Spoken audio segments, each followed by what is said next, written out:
Persian കവിയായിരുന്നു Mullah Nasruddin. ചെറിയ കാര്യങ്ങളെ കൊണ്ട് വലിയ കാര്യങ്ങൾ ലോകത്തിന് പഠിപ്പിച്ച മഹാൻ. ഒരിക്കൽ ചിന്താനിമഗ്നനായിക്കൊണ്ട് നടന്നു നീങ്ങുകയാണ് മുല്ലാ നസ്രുദ്ദീൻ.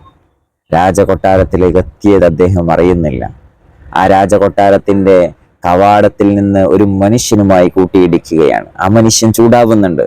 എന്നിട്ട് ചോദിക്കുന്നുണ്ട് ആ മനുഷ്യൻ, നിങ്ങൾക്ക് ഞാൻ ആരാണെന്ന് അറിയാമോ എന്നുള്ള തരത്തിലൊക്കെ ചോദിക്കുമ്പോൾ മുല്ലാ നസ്രുദ്ദീൻ വിനയത്തോടെ ചോദിക്കുന്നുണ്ട്, പറഞ്ഞു തന്നാലും നിങ്ങൾ ആരാണ് എന്ന്.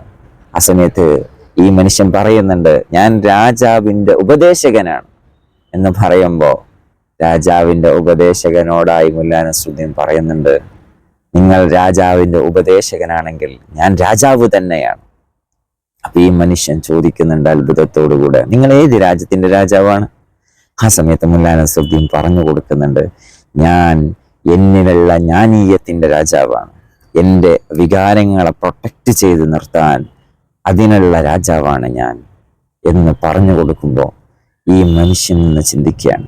ആ സമയത്ത് മുല്ലാ നസ്രുദ്ദീൻ തുടരുന്നുണ്ട്, നിങ്ങൾക്ക് ദേഷ്യം വന്നപ്പോൾ നിങ്ങളുടെ കൺട്രോൾ നഷ്ടപ്പെട്ടു.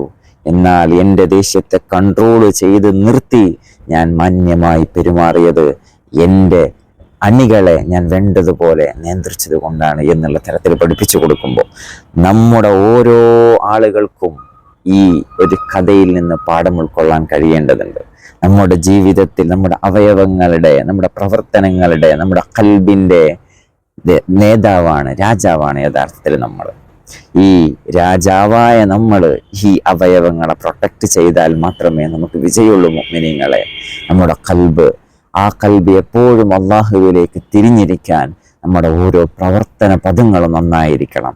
അത് നന്നാക്കണമെങ്കിൽ നമ്മൾ വിചാരിക്കണം, നമ്മൾ ആ അവയവത്തെ കൺട്രോൾ ചെയ്യണം. ആ ഒരു പാഠമാണ് മുല്ലാ നസ്രുദ്ദീൻ ഈ ലോകത്തിന് സമ്മാനിച്ചത്. പറഞ്ഞു വരുന്നത്, വികാരങ്ങളെ സൂക്ഷിക്കലാണ് ആദ്യം നമ്മൾ ചെയ്യേണ്ടത്.